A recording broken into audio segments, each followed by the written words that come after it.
Hello दोस्तों, मैं हूं दीपक एएलपी। स्वागत है आपका दीपक एडिटेक में। तो दोस्तों, नेक्स्ट ईयर आपका आरआरबी एएलपी और टेक्नीशियन की वैकेंसी आ जाएगी। जिनको भी रेलवे में असिस्टेंट लोको पायलट बनना है वो तैयारी में लग चुके हैं। यदि आपका भी सपना है कि रेलवे में आप असिस्टेंट लोको पायलट बनने, तो आपको भी तैयारी में लग जाना चाहिए। बहुत से लोग तो पहले ही से लगे हुए होंगे, लेकिन जो लोग अभी तैयारी स्टार्ट नहीं किए हैं वो वैकेंसी का वेट न करें, अभी से तैयारी में लग जाएँ। क्योंकि आज के समय में किसी भी एग्जाम के लिए कंपटीशन बहुत ज़्यादा बढ़ गया है। तो आप फॉर्म का वेट करेंगे तो उससे आपका काम नहीं चलेगा। आपको अभी से तैयारी में लग जाना चाहिए यदि आपका सपना है असिस्टेंट लोको पायलट बनना रेलवे में। तो क्योंकि पिछली जो वैकेंसी थी उसमें थोड़ा लेट हो गया था एग्जाम होने में, लेकिन अभी जब वैकेंसी आएगी तो आपके CBT 1 होने में ज़्यादा से ज़्यादा 6 महीने लगेगा। फार्म से CBT 1 के बीच में ज़्यादा से ज़्यादा 6 मंथ का गैप रहेगा। उसके बाद CBT 2 और साइको के लिए तो और भी कम टाइम मिलता है। CBT 1 के रिजल्ट आने के 45 से 60 दिन के अंदर आपका CBT 2 हो जाएगा। उसके बाद जो आपका CBT 3 है यानी कि साइको टेस्ट है वो भी आपका उसके 1 महीने के अंदर हो जाएगा। मतलब आगे की प्रक्रिया बहुत तेज चलेगी। जितना लेट होगा आपका वैकेंसी के बाद CBT 1 में ही होगा। उसके बाद जो प्रक्रियाएं हैं, प्रोसेस है सिलेक्शन का, वो बहुत तेज हो जाता है रेलवे का।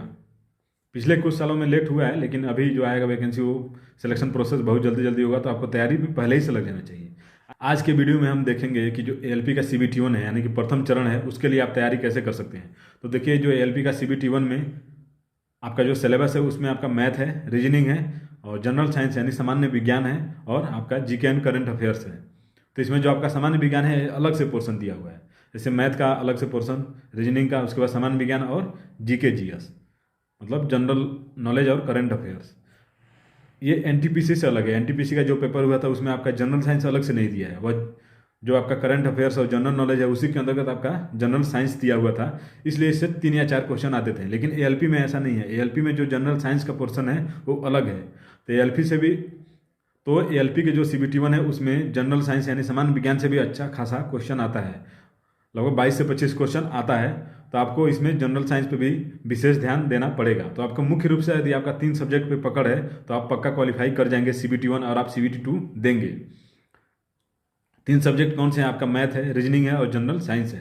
तो इन तीनों की तैयारी कैसे करेंगे, बहुत छोटे छोटे पॉइंट मैं आपको बता देता हूँ। देखिए, जो आपका रीजनिंग है और मैथ है, इसकी तैयारी के लिए बस आपको 2 ही चीज़ों का ध्यान रखना है। मैथ हो या रीजनिंग हो, आपके जो भी सिलेबस में जो भी चैप्टर दिए हुए हैं आपको सिलेबस मिल जाएगा। मेरे पुराने वीडियो में या इस वीडियो के डिस्क्रिप्शन में आपका सिलेबस मिल जाएगा, या आपके पास पुराना नोटिफिकेशन होगा उसमें भी आपको सिलेबस मिल जाएगा। तो सिलेबस में मैथ और रीजनिंग में जो भी चैप्टर दिए हुए हैं उस चैप्टर में से आपको प्रत्येक टाइप का क्वेश्चन आना चाहिए। और लेवल आपका मीडियम रहेगा, लेवल लो भी नहीं रहेगा, हार्ड भी नहीं रहेगा, मीडियम रहेगा। तो आपको जो भी सिलेबस दिया हुआ है मैथ और रीजनिंग के लिए, जो भी चैप्टर दिया हुआ है, तो उसमें सबसे पहली बात का ध्यान रखना है, आपको प्रत्येक चैप्टर से प्रत्येक टाइप का क्वेश्चन आना चाहिए। और दूसरी बात प्रैक्टिस, बस इन्हीं दोनों बातों का ध्यान रखना है। मैथ और रीजनिंग में आपको मैथ और रीजनिंग का जो भी सिलेबस है उसमें प्रत्येक चैप्टर के प्रत्येक टाइप का क्वेश्चन आना चाहिए और आपको उसका प्रैक्टिस करना है। उसके बाद प्रत्येक टाइप का क्वेश्चन यदि आपको आता है तो आप उसके बाद कितना प्रैक्टिस करते हैं, इस पर निर्भर करता है कि आप कितना ज़्यादा मार्क्स लाएंगे। तो मैथ और रीजनिंग में आपको 2 ही बातों का ध्यान रखना है, प्रत्येक टाइप का क्वेश्चन आना चाहिए और आप प्रैक्टिस कितना ज़्यादा से ज़्यादा करते हैं। अभी आप ऑफलाइन भी प्रैक्टिस कर सकते हैं पेन और पेपर पे। बाकी जब एग्ज़ाम नज़दीक रहेगा तब आप सिस्टम पे प्रैक्टिस करिएगा। उससे आपको और भी जो आपको कमियां होंगी पेपर देने में, माउस चलाने में, ये सब आपका दूर हो जाएगा। तो मैथ और रीजनिंग आप ऐसे तैयार कर सकते हैं। अब प्रत्येक टाइप का क्वेश्चन कैसे पता चलेगा, आपको प्रीवियस ईयर का क्वेश्चन लगाने से पता चलेगा। तो आप एएलपी के लिए तैयारी के लिए आपको प्रीवियस ईयर के क्वेश्चन कहाँ से मिलेंगे, आपको प्लेटफॉर्म पब्लिकेशन का या यूथ पब्लिकेशन का मिल जाएगा। अभी नहीं मिल रहा है तो जो वैकेंसी आने वाली रहेगी तब मिल जाएगा। और आपको केवल एएलपी का प्रीवियस ईयर का क्वेश्चन नहीं लगाना चाहिए, आपको ग्रुप डी, एनटीपीसी और एएलपी तीनों का प्रीवियस ईयर का क्वेश्चन लगाना चाहिए मैथ और रीजनिंग के लिए। इससे आपको टाइप, क्वेश्चन का टाइप पता चल जाएगा, अप्रोच पता चल जाएगा और आपका प्रैक्टिस भी होता रहेगा। तो आप मैथ और रीजनिंग ऐसे तैयार कर सकते हैं। उसके बाद जो जनरल साइंस है यानी सामान्य विज्ञान है, इसकी तैयारी के लिए आपको बता देता हूँ कम से कम कितना पढ़िए। आपको कम से कम 9th और 10th में जो दिया है वो याद रहना ही रहना चाहिए।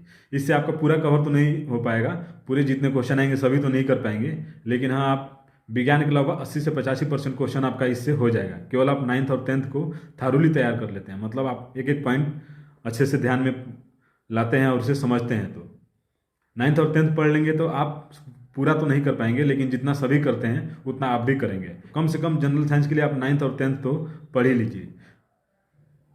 और जो लोग अभी 9th और 10th के बाद अभी ITI कंप्लीट किए, उनको ज़्यादा दिन हुआ भी है 9th और 10th का मतलब पढ़े हुए, तो आराम से उसको रिवीजन करेंगे तो उनको जल्दी जल्दी समझ में आ जाएगा।